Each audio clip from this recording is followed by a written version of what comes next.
Are we filming? Yes, we are. Yes, we are. I've got some assistants today to help me with my podcast number 10.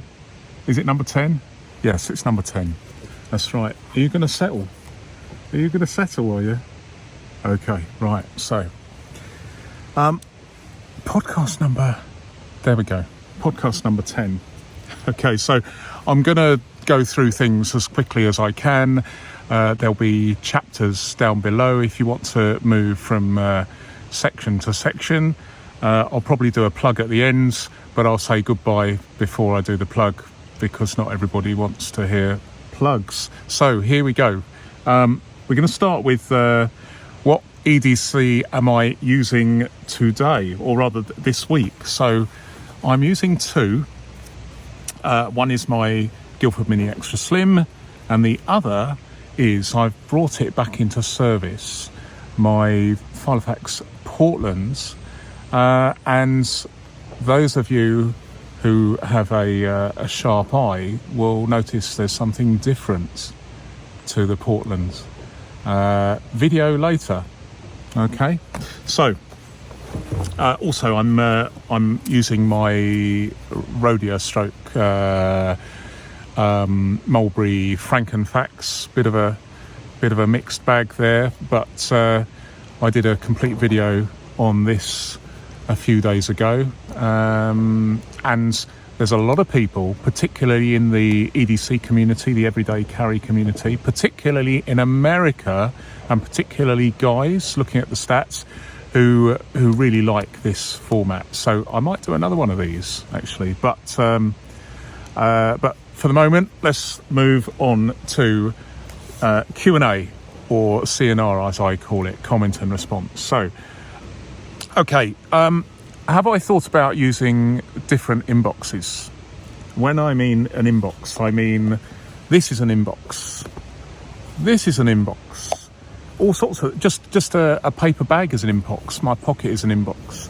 A Moleskine, a notebook is an inbox. So have I thought about using many inboxes simultaneously? And the answer is yes, I have. And do I do it? Yes, I do.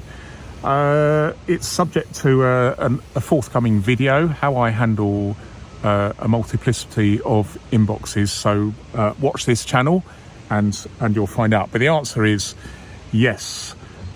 Okay, so forgive me. I'm clearly I'm demonstrating how using a phone is with a list is not such a good idea. I really should be demonstrating using something that's paper based in a podcast that is largely focused on paper-based productivity, filofaxes, other binders, notebooks, etc. So that is a lesson to be learned. It's an unplanned lesson in life. Next question: have I thought about jotting things down in a horizontal format? So instead of vertical, have I thought about doing it horizontally? Have I got a pen? Yes, I probably have. So have I thought about jotting things down horizontally? Yes. In fact, that's going to be the subject of another video, which was I do that occasionally, but I've never really talked about it. So that's one of the situations where a viewer has prompted me to get off my backside and actually talk about in depth my philosophies about horizontal note taking. But yeah, have you caught a fly? Oh, she's she's catching. There's a lot of midges in the forests of England. Using separate rings to make a minimalist hipster binder. I wasn't sure what the viewer was asking about on this, but yes, I have tried. No, the answer is no, I don't. But yes, I have tried in the past. I think what the viewer means is in a similar way to disc-bound planners, where you can assemble the actual structure of the disc actually holds everything together, so you don't have a spine. Some time ago, I did try 5 rings to make a mini-sized filofax, if you like, a mini-sized binder, and then punching holes, and then cutting slits in the holes, and then using that binder with the rigidity of maybe 100 pages, maybe 150 pages, to create enough rigidity so the rings stay intact. I think what I'll do is I'll recreate that scenario to show you that it failed. It failed probably because the shape of just a circular ring, a circular hole in the page, is not as good as the cutout slot that you find on ring binders, disc-based binders. There is a reason for that slot being the shape it is, because of the angles and inclination of the paper. And also, it probably didn't help, I was using bank paper, which is 50 grams per square metre, so it's very, very flimsy. It would probably be better if I used thicker paper. But notwithstanding that, the answer is yes, I have, but no, I'm not using it at the moment. Okay, question about hole punches. What do I use to... You're in my camera. You're in my camera view. Okay, what do I use to punch my holes? Well, for a personal size filofax, I have a standard 6-ring personal sized hole punch that just does punched holes. I think they're 4mm. They might be 5. I'm not sure, but the standard size.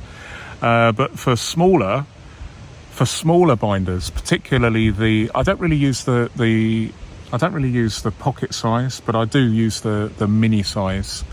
I use a standard single punch, and the one I use is a 3mm one. I will insert a photograph here so you can see what I mean.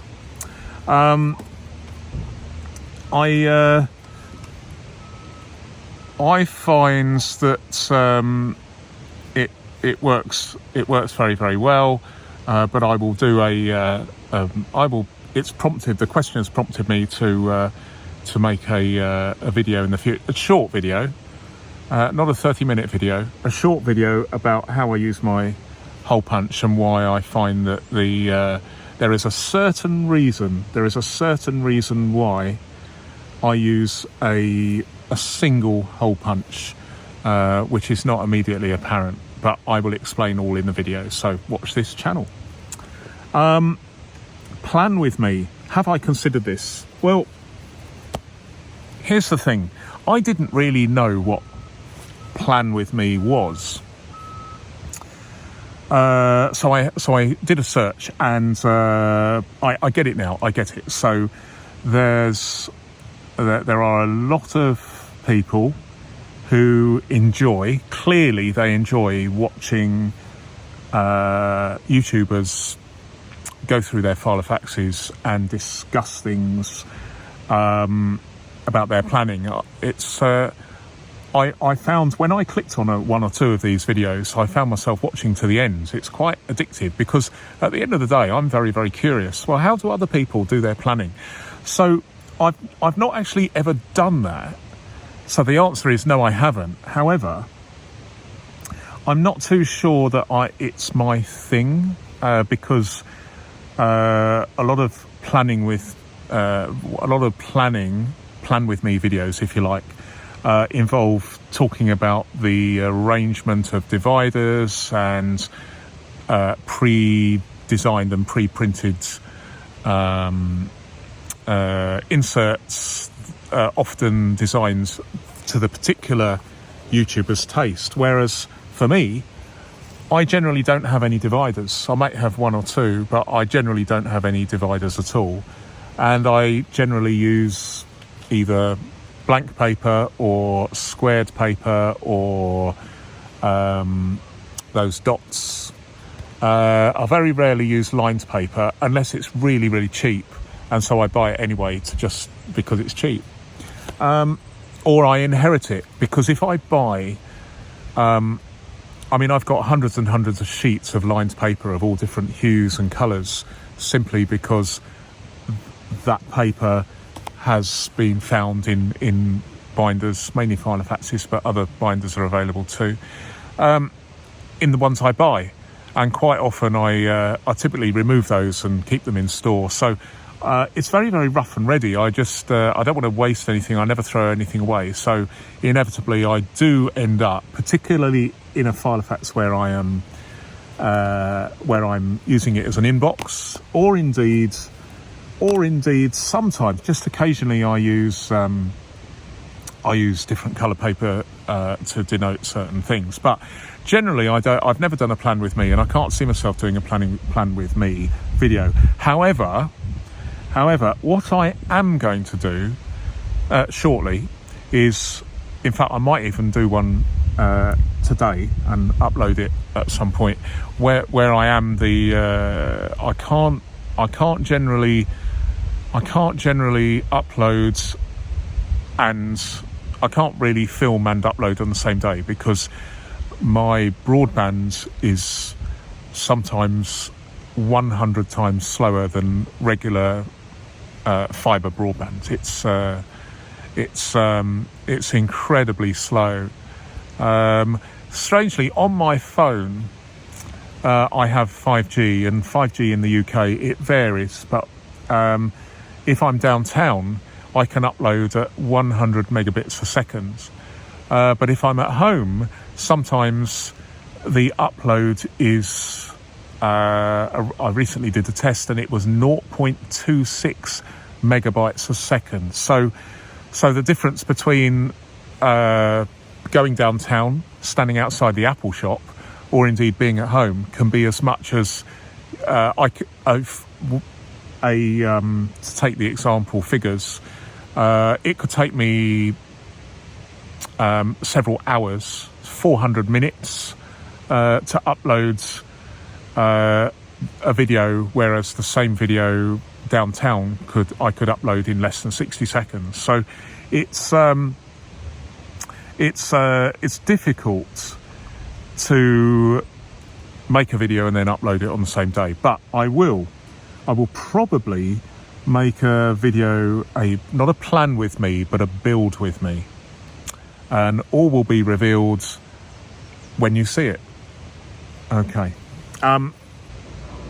this is a really big one. Someone's asked, am I drifting towards paper-based productivity and away from binders? No, I'm not. I am. It is true that I'm starting to produce videos that are more concerned with the nitty-gritty of paper-based productivity, diary systems, notebooks, modification of notebooks so that I can create something that maybe is even better from a EDC point of view than a traditional binder from filofax or another manufacturer. But I'm certainly not abandoning filofaxes. I have about 50 specifically filofax videos in the pipeline. I've got another 20 in the pipeline talking about binders from other manufacturers. I have got a lot of notebook videos in the pipeline, and also theoretical paper-based productivity. So it is expanding, but the number of, hopefully if you watch this in a year's time, you'll note that I'm just making more videos rather than fewer. So that is the answer to that. I'm not moving away. I'm just expanding simply because I am the my videos, as you would expect, reflect my usage. And initially I thought people would only be interested in the filofax brand.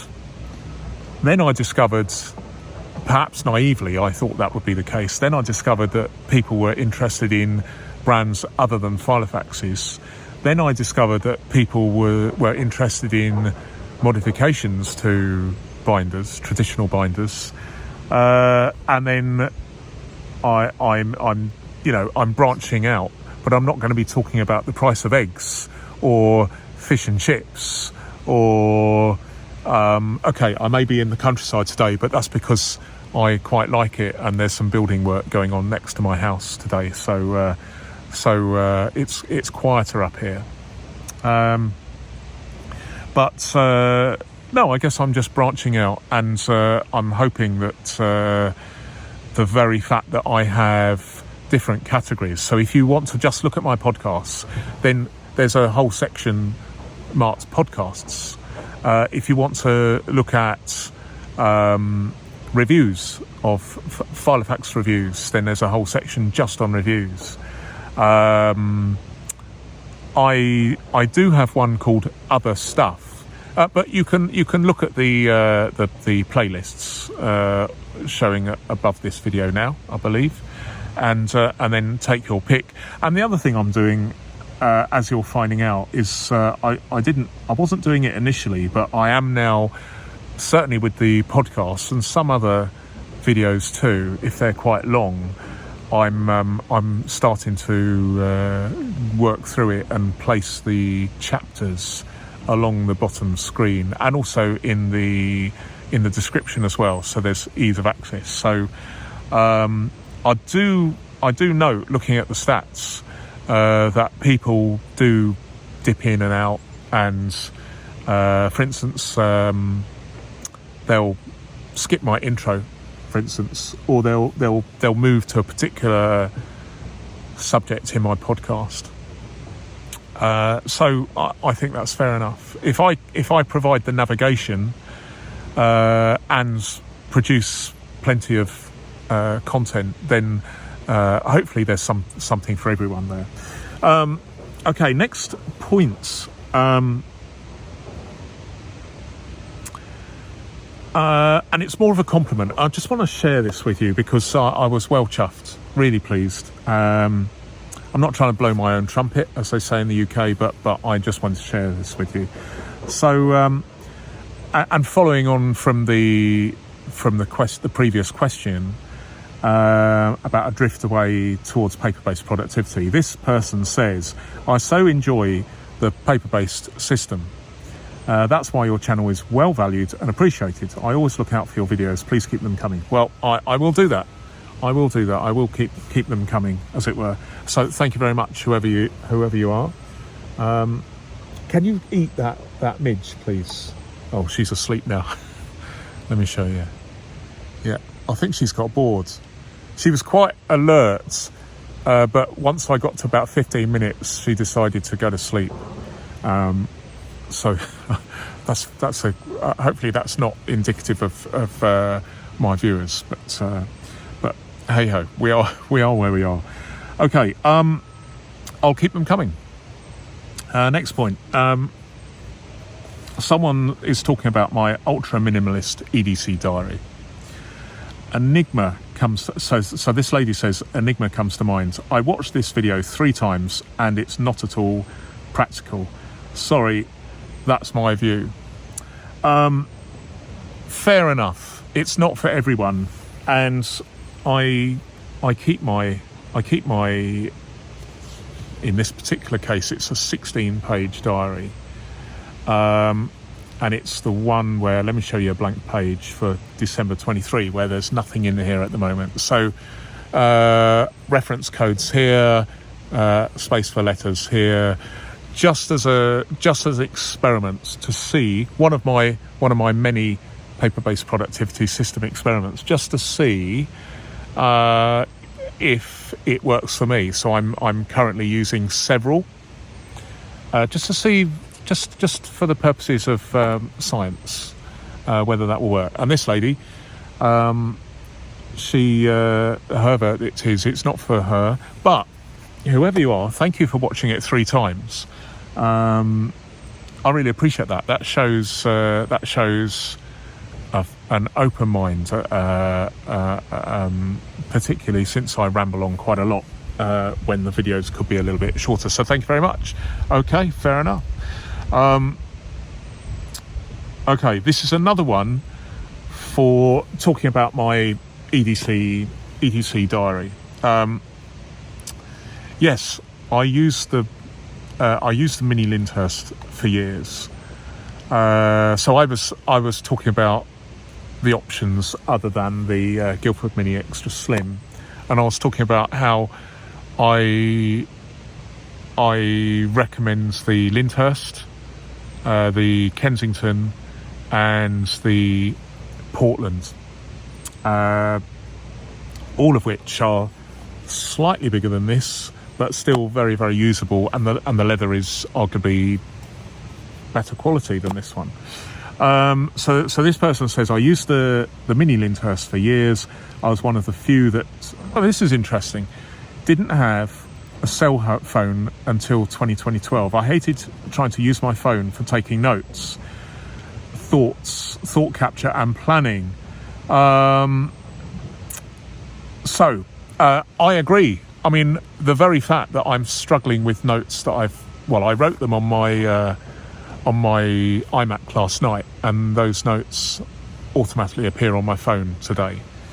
But I'm struggling with it. I was just being lazy. I should have transposed or printed them out and put them in here, but I didn't. So I'm struggling. Actually, sorry, this isn't a lady. My apologies. This is a guy. And he says, and this is really interesting, and this is why I wanted to feature it in my podcast. So he says, being a guy kind of limits options on planner sizes. I absolutely am with you on that. I personally feel a little bit inhibited toting or taking out a personal size binder, or indeed an A5 size binder. I don't know why.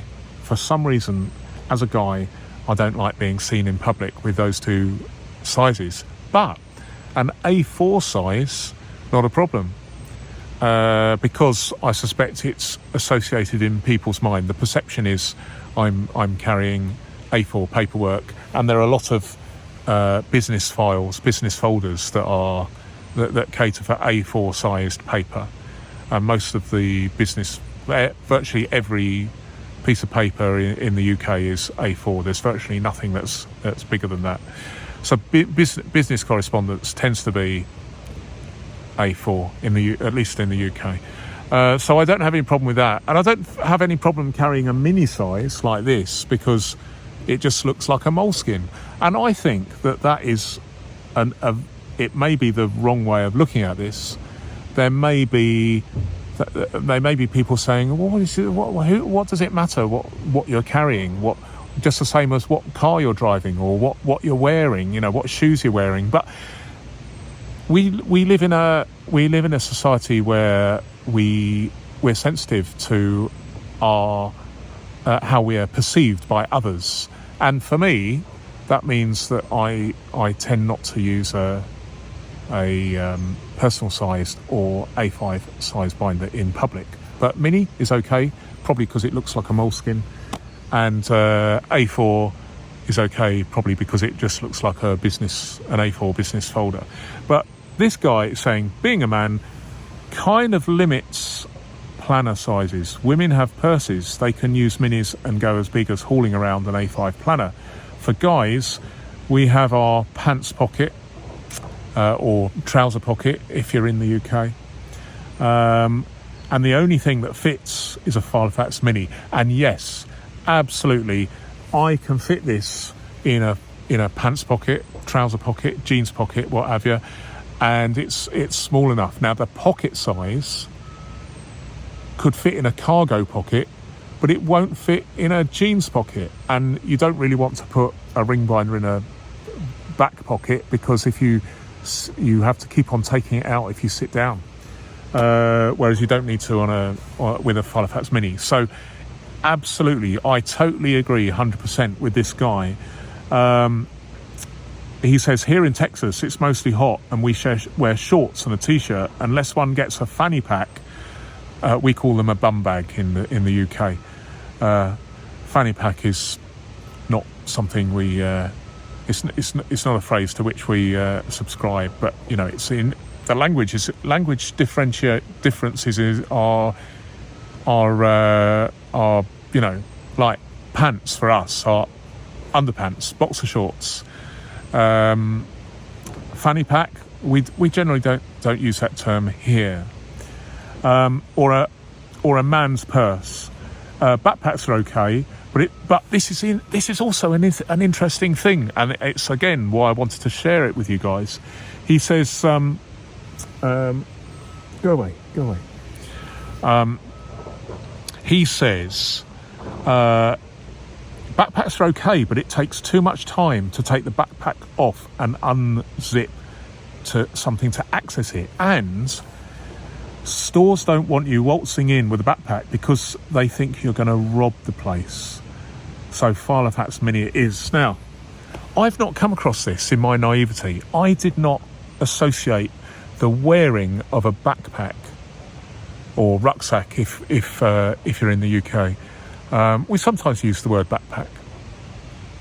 I did not realise that walking into a store with a backpack on means that you are perceived as a you're going to rob the store or you're going to be a shoplifter, as they say in the UK.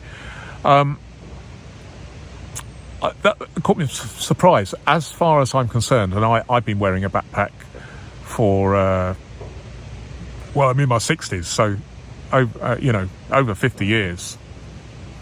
I've never felt that in the UK, never felt that at all. But that is really interesting that this person living in... Oh, have you found one?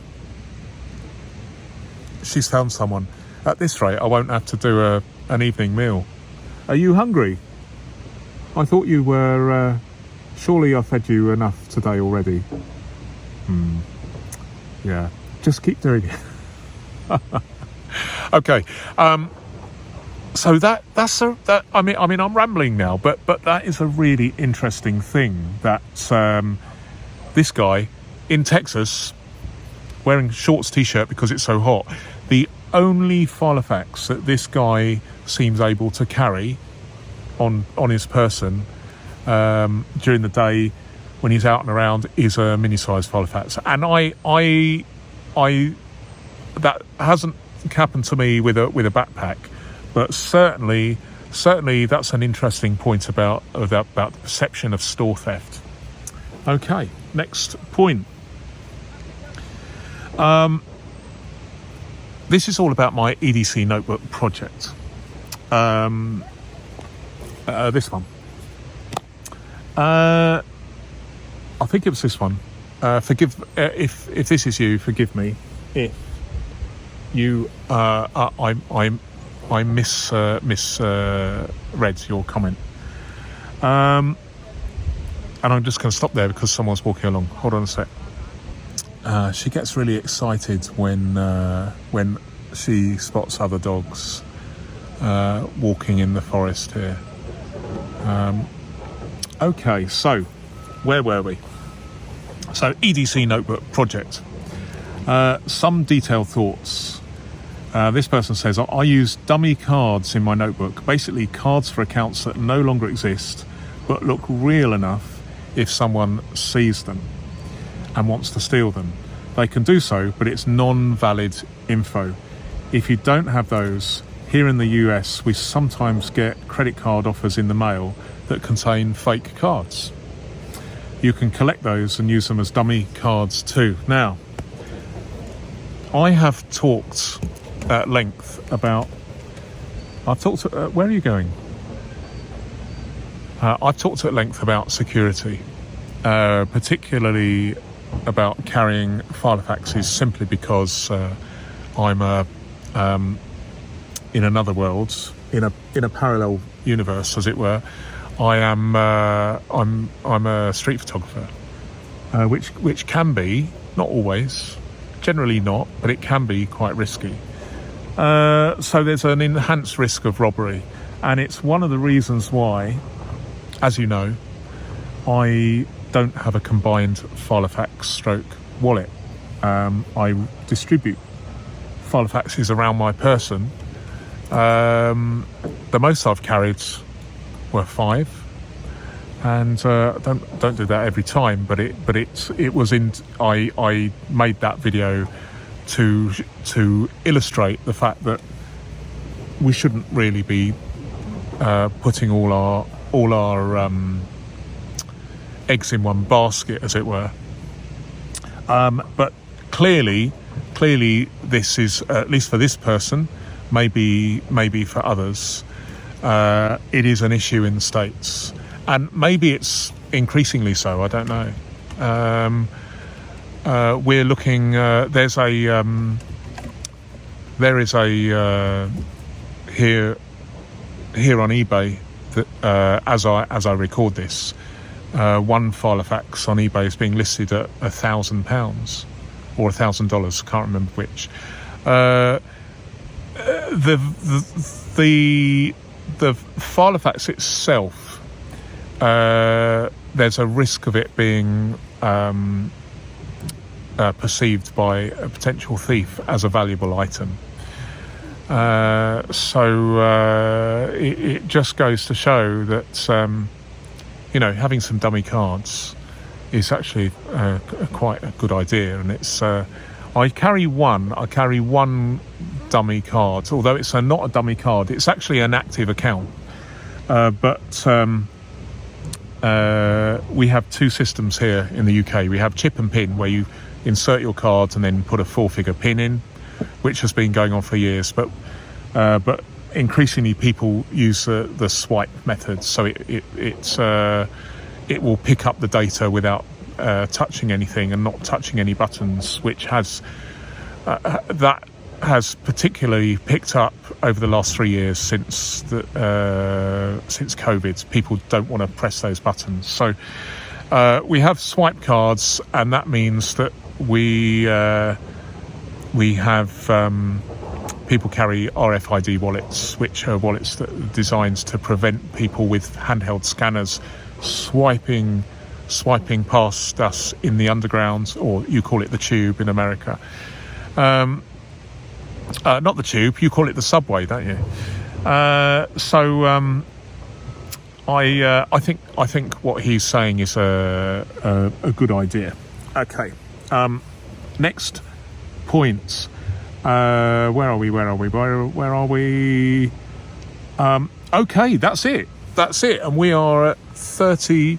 Well, I'm not sure, because I've had to restart this, and I'm going to edit. I'm going to take out all the bits where I've had to stop, and that is a really. I'll end with this point, because this is a classic example where I have come out today thoroughly prepared, as I thought, with a list of questions and thoughts to talk to you about, and I have really struggled because of the brightness, etc. And I've had to sometimes I had to change halfway through. I had to put the screensaver, switch the screensaver off, so my phone didn't disappear every 5 minutes. It would have been much better written down in a filofax. I mean,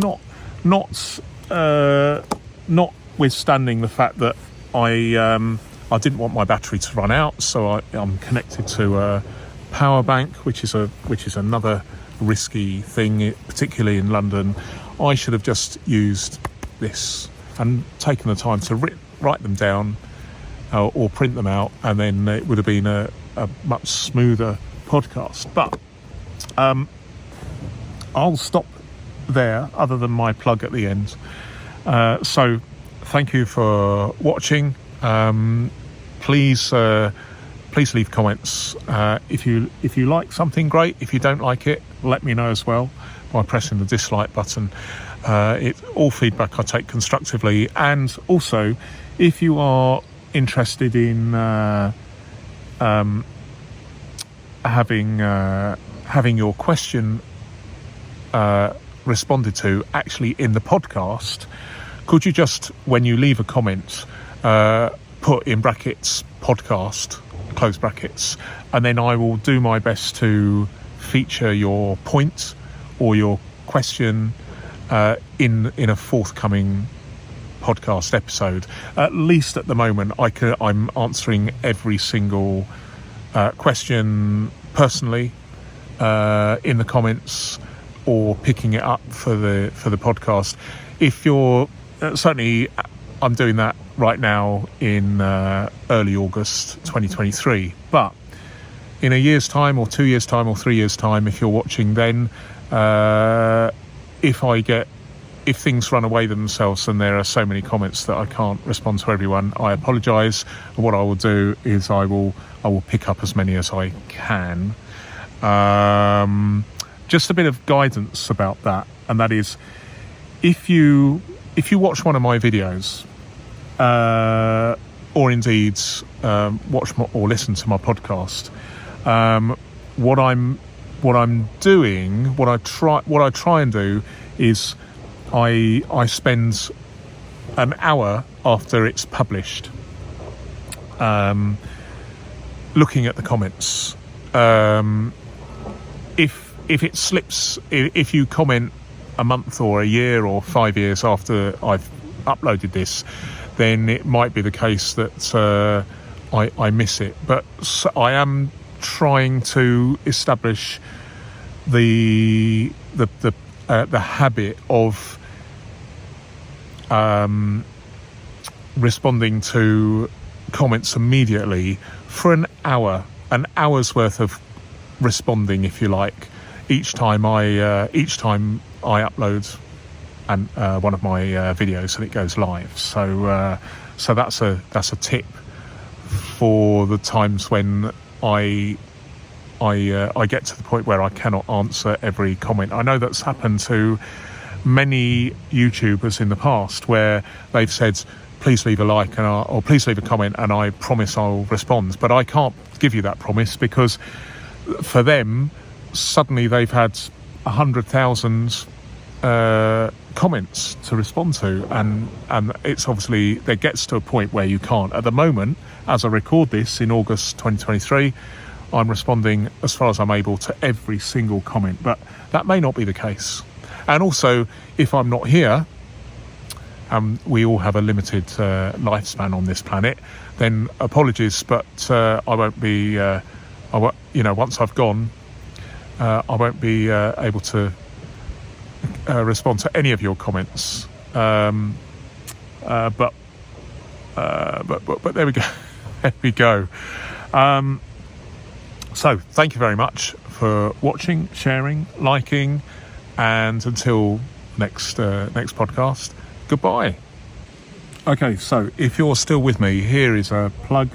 As you're probably aware, I have an eBay affiliate link in the description below. If I have any filofaxes for sale, then click a link and they'll be there. One quick note: what I do is I run effectively a pseudo Dutch auction. A Dutch auction is where the price starts at a very, very high level and then falls and falls and falls and continues to fall. So typically I'll list a filofax at a very high price, and then I will gradually reduce it, typically by 5% every Saturday, until sold. Even if it goes down to £1, I will keep going. I promise I'll keep going. It's unlikely that it will stay. It will sell at £1 because I tend to have lots and lots of watchers. But if the price is right for you, step in and I will do my best to get it to you as fast as possible, well packed, and my descriptions and photographs are very, very good. I've sold many thousands of items, and at least as I record this, I've never had a negative feedback in my life, so that's a good indication of the quality of the service I provide. So that's the end of the plug. But as I said, I've left it at the end after I said goodbye to everybody else, so it doesn't offend anybody. But if you click my affiliate link and end up buying a bicycle or a washing machine or a TV, then I'll get a small kickback from that. It doesn't have to be a filo-fax. I believe there's at least 2 people that are religiously clicking my link and then going off and making eBay purchases, which I'm very, very pleased about. Anyway, thanks for watching. Take care. Goodbye.